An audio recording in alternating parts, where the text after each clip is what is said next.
Times for 5 minutes. Thank you, Mr. Chairman. If there's something I care as much about as the national security of the United States, it's the powers and prerogatives of this Congress and its oversight duties.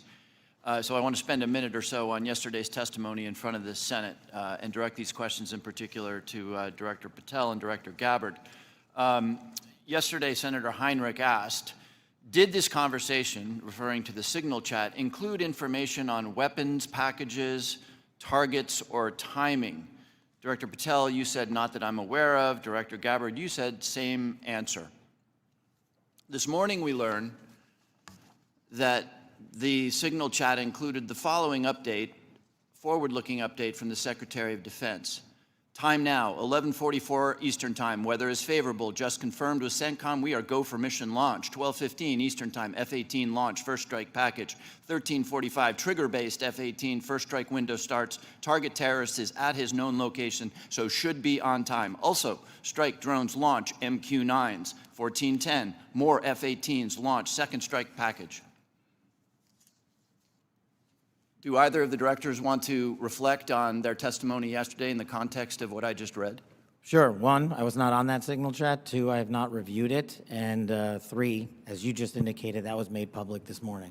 But, Director, you didn't, prior to yesterday's Senate, you were on the signal chat, correct? No. Okay, but did you review the material on the signal chat? No, I wasn't Okay. on it. Director Gabbard? Yes, Ranking Member. My answer yesterday was based on my recollection, or the lack thereof, on the details that were posted there. I was not, and what was shared today reflects the fact that I was not directly involved with that part of the signal chat and replied at the end reflecting the effects, the very brief effects that the National Security Advisor had shared. So it's your testimony that less than 2 weeks ago, you were on a signal chat that had all of this information about F-18s and MQ-9 Reapers and targets on strike, and you in that 2-week period simply forgot that that was there. That's your testimony? My testimony is I did not recall the exact details of what was included there.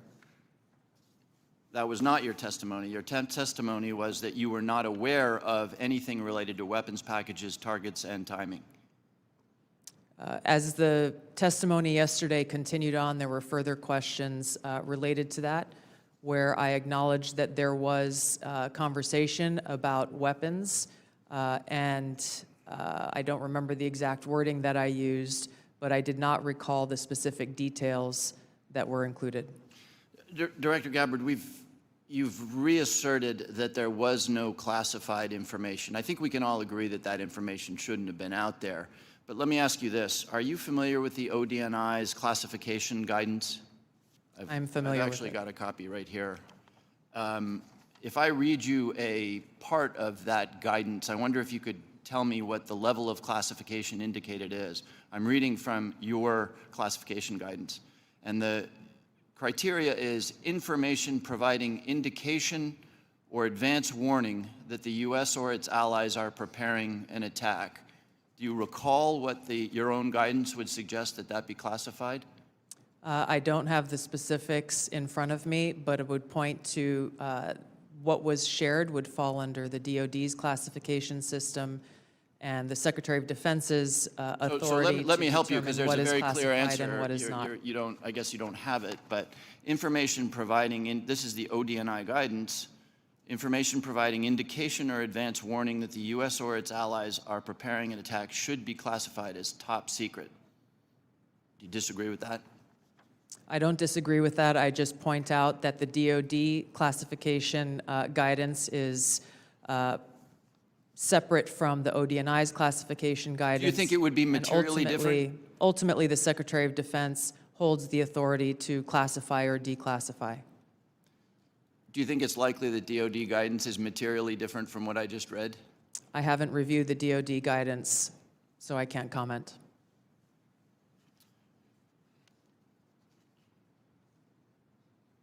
Director Gabbard, a lot of this suggests sort of a lack of sobriety. When there's punch emojis and fire emojis, it's a lack of sobriety.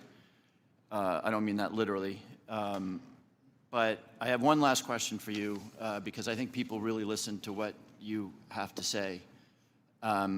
you, on March 15th, as DNI, retweeted a post from Ian Miles Chong, who is listed on RT, that's Russia Today's website, as, quote, a political and cultural commentator who has contributed content to RT since at least 2022.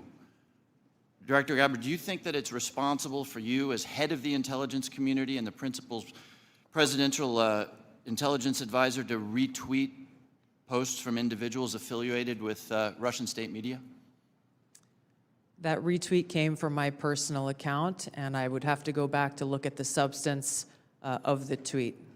Can I, just so that we don't have a lack of confusion amongst our allies and enemies and us, can I act perhaps that you not think that you should be saying one thing on your personal account than you say officially? I maintain my First Amendment rights to be able to express my own personal views on different issues. Thank you. I yield back, Mr. Chairman. Gentleman yields now.